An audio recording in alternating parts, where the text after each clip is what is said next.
Welcome to the Rapid Response RN podcast, helping you keep your finger on the pulse of your patient's condition with real-life stories from the front lines of nursing. This podcast can help you sharpen your assessment skills, improve your ability to recognize the signs and symptoms of your patient's decline, be inspired to speak up and advocate, and know how to jump into action to promote the best outcome for your patients.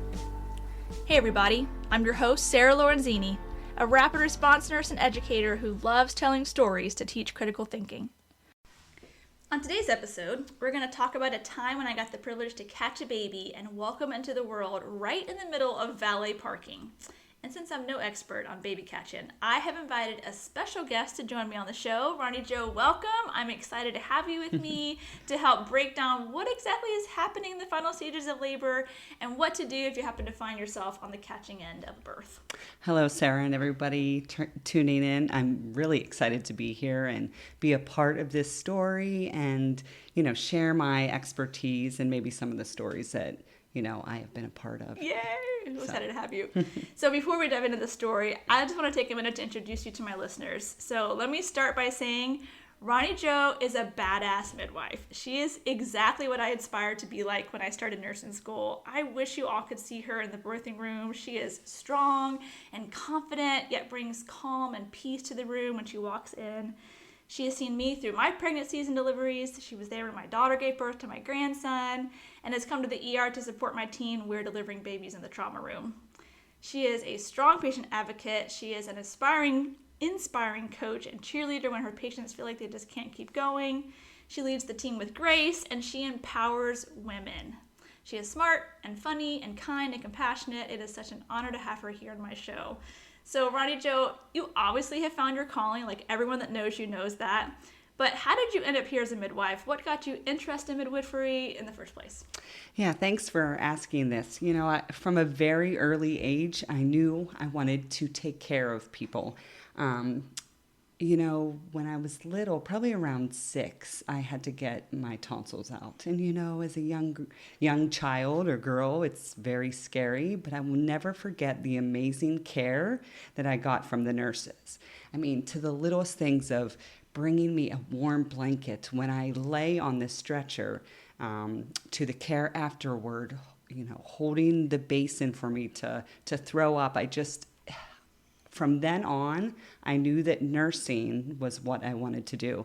And so throughout the years, I never let anybody veer me off of that passion. So I helped at a retirement home as like a candy striper, it was called. I would help feed the residents and give them ice and just sit there and play games and talk. I went on to nursing school then, but I wasn't sure what area I wanted to go into. And then my sophomore year, my sister got pregnant and I got to be in the room with her and it was amazing. Her nurse was there the whole time. Yeah. She went natural and she just helped my sister through everything. And I just kind of helped as much as I could, but just sat back and just was so in awe of the amazing work that the nurse was doing. And then, of course, the doctor came in and caught the baby, delivered the placenta, said good job, and walked out. And then the nurse carried on and did everything else. And so to me, that was a little like, wow, the nurse does most of the hard stuff. The doctor comes in, delivers the baby, walks out. On TV. So I'm like, okay, well, I go back to my nursing professors and I'm like, okay, I got it. Labor and delivery is where I want to be. I just saw my sister have her baby. It was incredible. I told them the whole story and they were like, well, don't you know what a nurse midwife is? And I grew up in a really small town in Pennsylvania and I didn't know if there was any midwives around. And so I had never heard of a nurse midwife. And when they told me what it was, I just was like, that is exactly what I want to do. I want to help women through their pregnancy, deliver their baby, and not walk out right away, be able to be at the bedside. And so that's what inspired me. That's awesome. To go into midwifery. I had never heard that story from you. Oh, I'm so glad you did that because you are awesome at it. Oh, thanks. Are there any, before we move on, in case some of my listeners don't know, like what's the big difference between, say, a midwife or like an OBGYN? Yeah, I think that's a great question because I get that question all the time from women that do not seek out midwifery care. They just end up on my schedule, and I get to see them. Their partners always have questions. Their families always, are kind of hesitant sometimes. What is this nurse midwife thing? And so I love this question. I'll just start off by saying kind of how our training is. So we go to school for our bachelor's degree in nursing first, and then you go on to obtain a master's degree.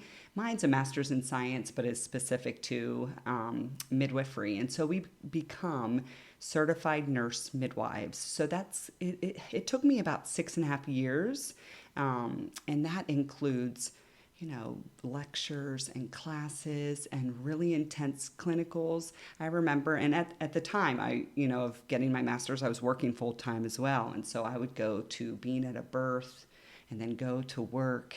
So it's kind of a really long process, but definitely worth it. So just for the listeners to know kind of what type of, schooling we have, it's pretty intense. So it took me about 6.5 years. We specialize in taking care of low-risk healthy women, both OB and GYN. So for OB, we're taking care of them during their pregnancy, that labor and delivery part, the immediate postpartum, and also where I am now, we like to see women back around 3 weeks postpartum and then 6 weeks postpartum for checkups, or within that time sooner if they need to. We also do a lot of GYN, and a lot of people don't know this. We can take care of low-risk healthy women GYN. So I do annual exams. We do simple like GYN problems if women think they have a yeast infection, or they want some STD testing. We do birth control. We can insert IUDs or intrauterine devices as well as Nexplanon. So we do a lot of birth control management as well. So low risk wise we can do. But the great thing is, and where I work right now is I work in a setting where there are physicians that are always around. And so we're able to take care of higher risk patients as too. We collaborate and consult our doctors, not only the doctors in my practice, but also with our specialists upstairs, our maternal fetal medicine doctors. So they help us with the plans for these patients that are more higher risk. Yeah. But say if a woman's in labor, you're fully capable of coaching through the labor, yes, catching the baby. So yes, that absolutely. We're trained just like a doctor to right, take care of those low risk women. The great thing is those women that do seek out midwifery care, we specialize in being at their bedside, helping them to go natural and unmedicated birth. That is our true specialty. So we can't do surgeries, we can't do operative deliveries. So those are the things that we always have a doctor backup. Yeah. So that's kind of just the gist. But the amazing thing about midwifery is we are really into educating and empowering women to have an active role in their pregnancy, in their plans for their birth, whether they want an unmedicated birth or if they want an epidural. I have many of my patients that I have been seeing and delivering, their other babies. They come in and you're like, now, Ronnie, I got an epidural. And I'm like, girl, I will support whatever you want for your birth. So it's just that empowerment to be an active, participant in their care. I know the difference that my very first pregnancy, I had a physician. She was excellent, but I felt as though they were always thinking like this was some sort of pathology, like you are sick, you are pregnant, we're going to fix it. Yeah. And whenever I had you as a midwife, it was more like, no, this is what your body's doing. And you just kind of coached me through doing it in a way that was like not seen as an illness, but just this is a natural process. Yeah. And I felt like I could do it rather than like, oh, I need to have the doctor here. I was like, no, we got this. We trust normal. Yeah. But, we're also trained to be aware of things when they go astray from normal. Right. So, like the best of both worlds. yes. So are there any patient populations or like aspects of your role that you're particularly passionate about or really care a lot about? I mean, I do love young women. I feel like teenagers are a very vulnerable population. And so again, just that education and teaching them about their bodies and what they're capable of. But truly, I love every woman because they are so unique and different. And so it was really, hard to think about this question because all women are so unique. And, another thing about midwifery is we want to learn about every part of them, not just their physical. And so sometimes when I ask patients questions, they look at me like, why are you asking that? Well, I feel like I need to know about your, not only your physical, but your life and your family and your emotional and mental aspect, because that's what makes you a whole person and who you really are. So each woman is unique. So that's awesome. All right. So what is the most unusual birth that you have been a part of? Or location where the birth happened? In midwifery school, I was able to do some clinicals with a midwifery practice that delivered at home and the birth center. But it was still, it's still the feel like, they were maybe on all fours on the bed, or maybe squatting. So nowhere like at the grocery store or anything like that, unfortunately. Maybe sometime that will happen. But I would just say, on the floor, so hospital-wise, just, it was her sixth baby. She was on hands and knees on her, on the floor, and I could tell she was getting close. And there was no way I was going to be like, hey there, do you mind just hopping into the bed? Because I'm like, I can do this anywhere. So I just laid down a blanket on the floor and just kind of knelt and let her do her thing. So I would just say on the floor beside the bed. Sounds good. All right. So I'm excited to share with you this story because it's definitely an unusual place to have a baby. But like you said, you can have a baby just about anywhere. So let me share the story, and then I'll let you drop some knowledge about birth and babies.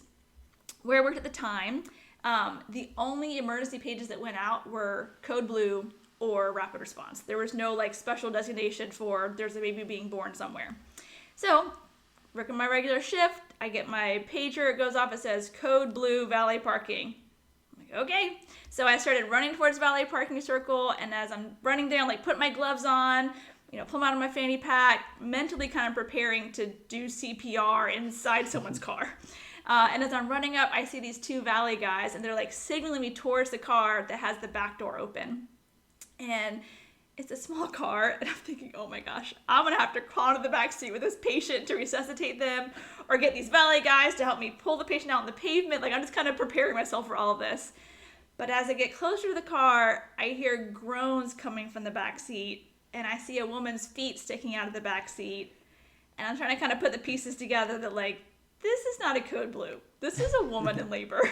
So I can do code blue on adults all day, every day. I've literally been a part of hundreds in the past 17 years. But a baby being born is not exactly my specialty. And as much as I'm fascinated with the whole process of babies being born, and I've read up on all the stages of labor, and I've even been present at a handful of births, it's just not my expertise. So there's definitely some tachycardia going on with Sarah when I know the baby's being born, which is why I'm so grateful for people like you that know this stuff and love it. You guys are legit superheroes. I'm so grateful.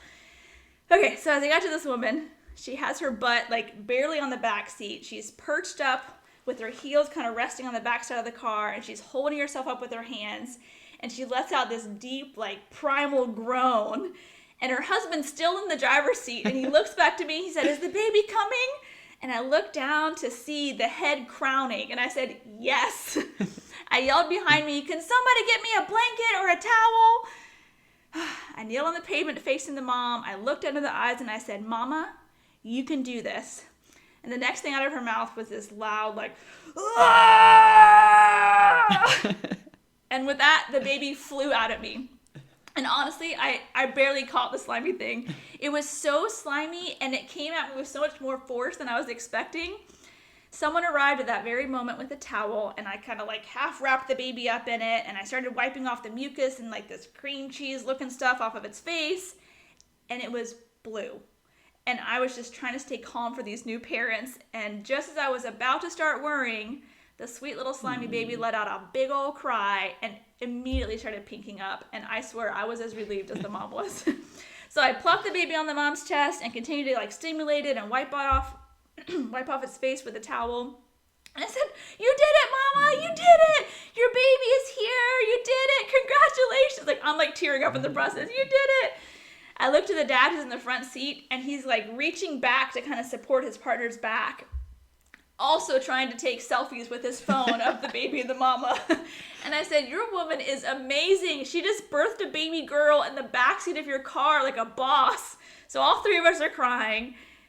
And then I look at the mom. She's kind of still, hasn't really said anything yet, still crying, kind of taking in her new baby, who now has a big, strong cry, thank God. So mom looks pretty stable. Baby looks pretty stable. I look behind me, and there's like 25 people all just standing there staring at us.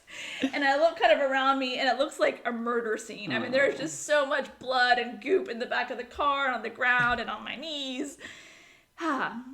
Next second, the neonatal ICU team shows up. They come running up with a wheelchair, and someone yells, "Put the baby in a wheelchair and we'll take it up to the NICU."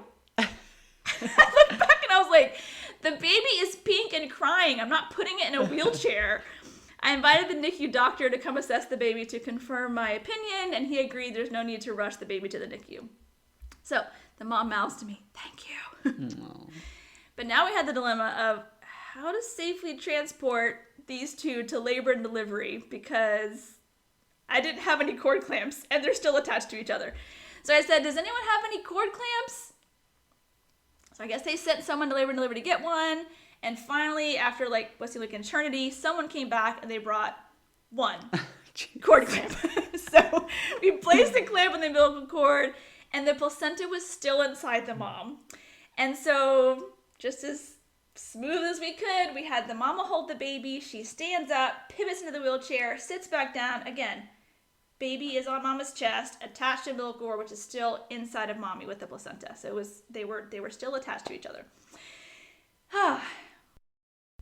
At this point, we had a freaking caravan of people with us. So it was me, the new mom and dad, the baby on mama's chest, what felt like the entire neonatology resident group. A labor and delivery nurse had joined me at this point, security, and the house supervisor. So we all crammed into the elevator. We wheeled her up to labor and delivery, and the whole way there I just kept saying, like, "Mama, you did amazing, like, congratulations, she's so beautiful." It was such an emotional moment. When we arrived in the labor and delivery room, we helped her get into the bed, and the labor and delivery nurse told her, "You still need to deliver the placenta," which is the easy part. So I'm going to place another clamp and let the dad cut the cord, and then we're going to take your baby right over to the warmer to assess her.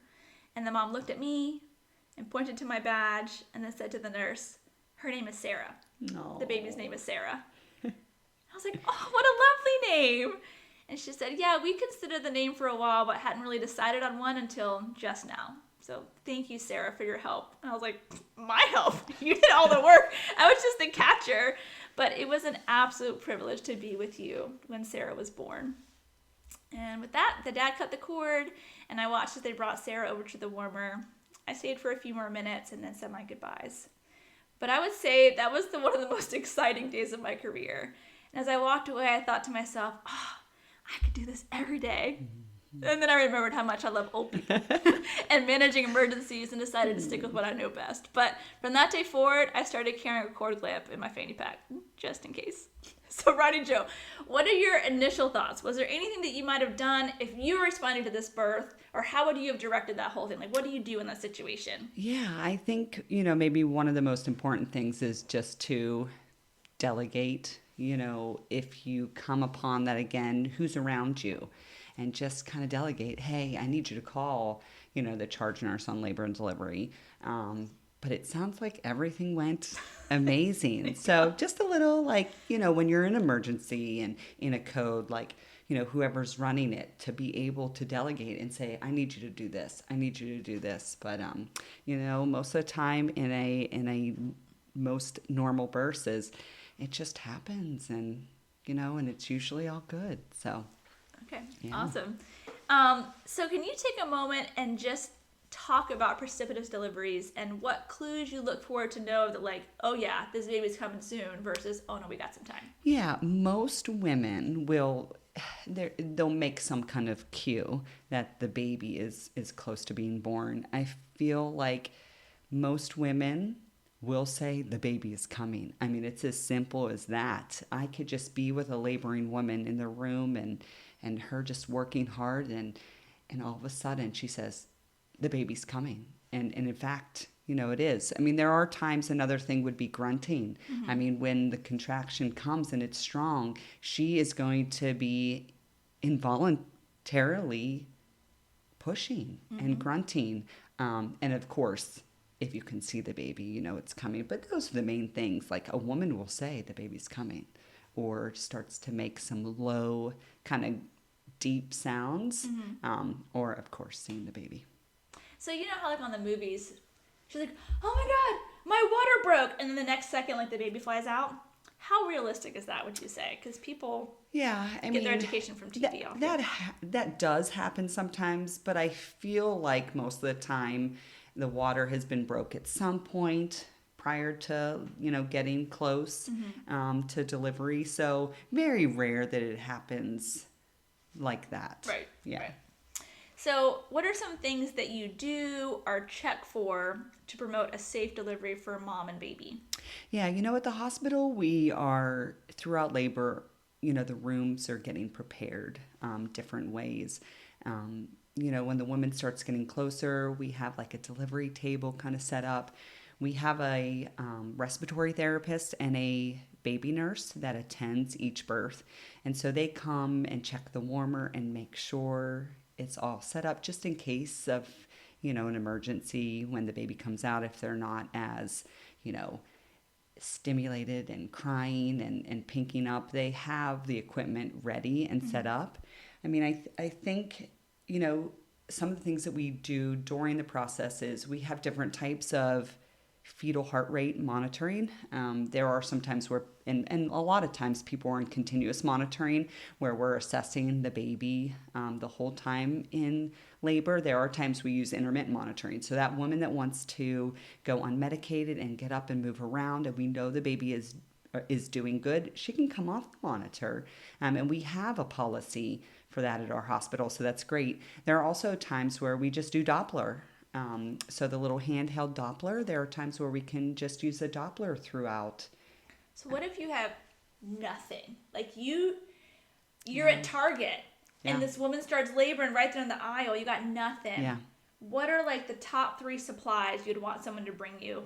Anything you want in Target. I mean, I feel like if I could get a bulb syringe, that would be great. Okay. But let's be honest, say you're somewhere where you can't get that, right, although Target has them, a blanket. Okay. Or if there's no blanket, a sweatshirt or some type of t-shirt, something that you can wipe the baby off a little bit, because we know that when babies are wet and they don't get dry, they can lose heat and get cold. And so I think that's the biggest thing. Most babies will do great. And so, it's great to have a cord clamp if you need one. But, we practice a lot of delayed cord clamping these days. So I would say the biggest thing would be a blanket or a towel or a shirt.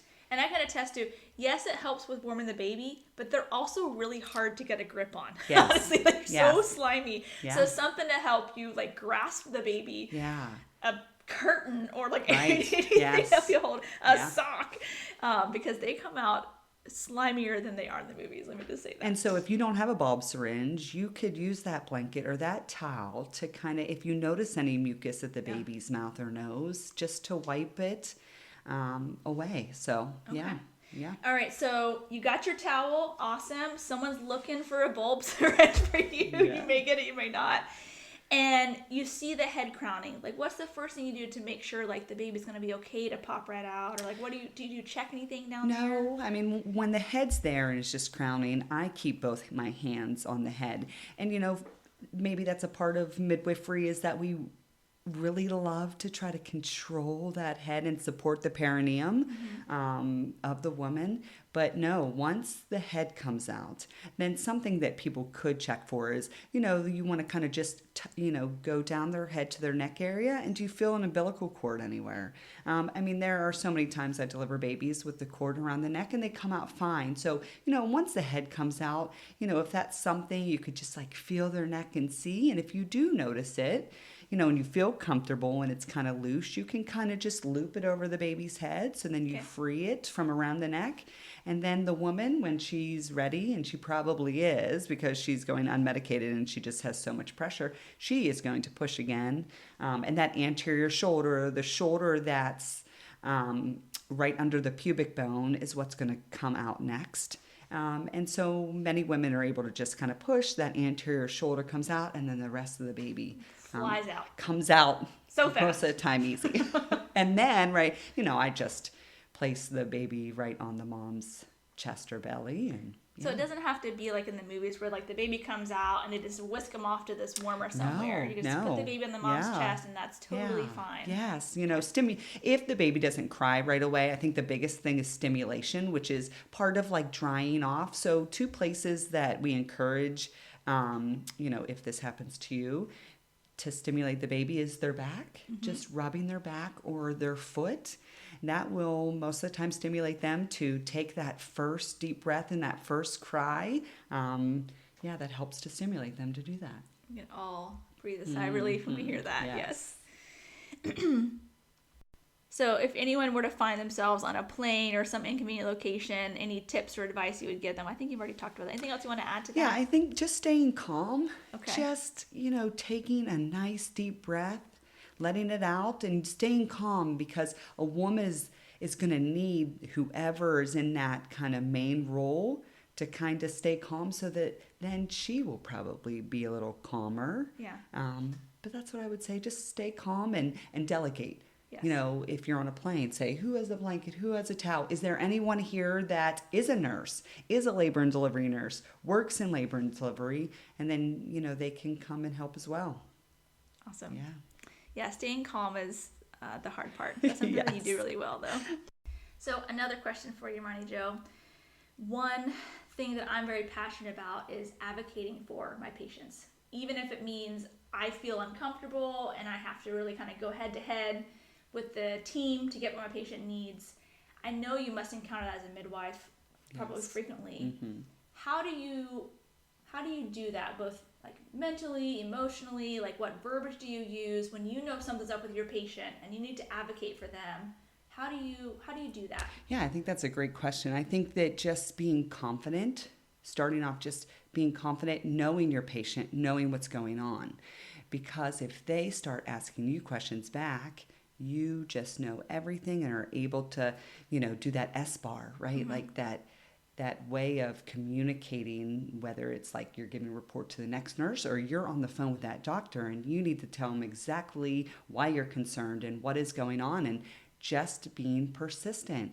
I feel like when doctors encounter nurses that are confident, then they start to trust them more. Yeah. So whether you are a new nurse, just learning this, or a seasoned nurse, you just are confident and you be persistent in the most professional way you can. And I feel like over time, doctors will, when they pick up the phone and you say, hey, this is Ronnie, I'm taking care of your patient in room, blah, blah, blah, they're going to say, oh, it's Ronnie. She knows what she's doing. She's confident. I can trust her that she's calling me for something important. Yeah. I think just gaining that confidence right away so that you can gain their trust, and just pushing. I mean, if you get pushback, you just keep pushing. And then, of course, just going to your charge nurse or to, your manager as you need to, just staying strong through it. Awesome. Yeah.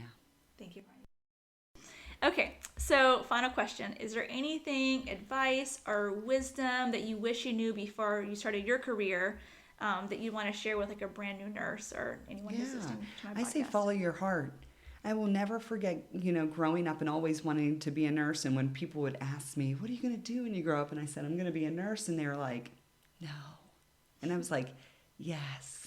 And they would be like, well, I'm a nurse and, these long hours and it's so hard. And, and I just thought to myself as a young girl, and I never said this to them, but maybe you should reconsider what you're doing if you're not happy. Yes. I mean, that's what I thought. Just follow your heart and know what you want to do and work hard and be passionate. Another thing, I love my professors where I went to school for my undergrad, but they just thought I should go into med surg when I knew I wanted labor and delivery. They're like, you need to do med surg for a couple years. And I was like, no, I need labor and delivery. I want labor and delivery right now. And they still said, no, you should. So if I feel like I should go back to them and say, no, never tell anybody that.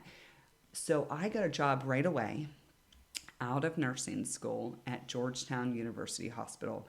They had this amazing new grad program where they hosted this big event where you could sign up, I think, like 2 or 3 areas where you went that day and you interviewed with the managers on the units, and labor and delivery was one of them. I mean, they had every. You want to start in ICU? They had a new grad program. And so I went there and I was interviewing with tons of people because I feel like labor and delivery is one where, a lot of Everybody people want it. to be, because it's a mainly happy place. And I'll never forget sitting across the table from the nurse manager at the time, which she was passionate about midwifery. And I just let my passion show.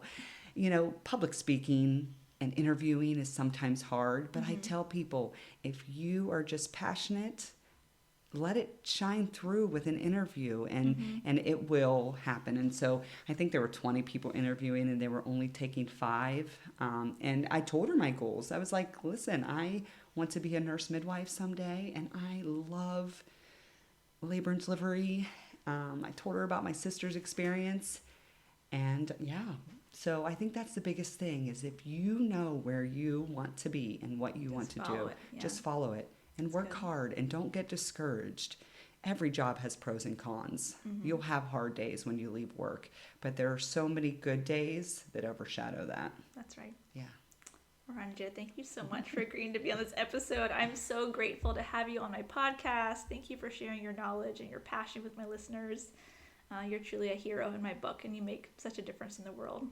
So it's an honor to know you, to have had you when I was delivering my babies, and to have you on my podcast. So thank you, Ronnie Jo. Thank you, Sarah.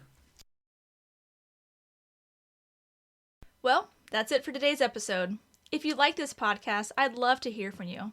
You can shoot me an email with questions or comments, and it would mean so much if you could take a moment to write a review on iTunes, as this helps more listeners find this podcast.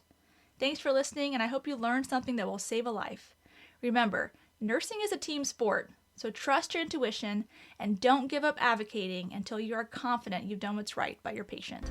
You've been listening to the Rapid Response RN podcast. The views and opinions expressed on this show are that of Sarah Lorenzini and hers alone. They are not intended as medical advice and should not take the place of your institution's policies or procedures. Evidence-based practice is ever-changing, and your patient's care should reflect the current best practice. If you want to get in contact with Sarah, you can find her at rapidresponsernpodcast@gmail.com or on the Rapid Response RN Podcast Facebook page, as well as the podcast website, rapidresponsern.com.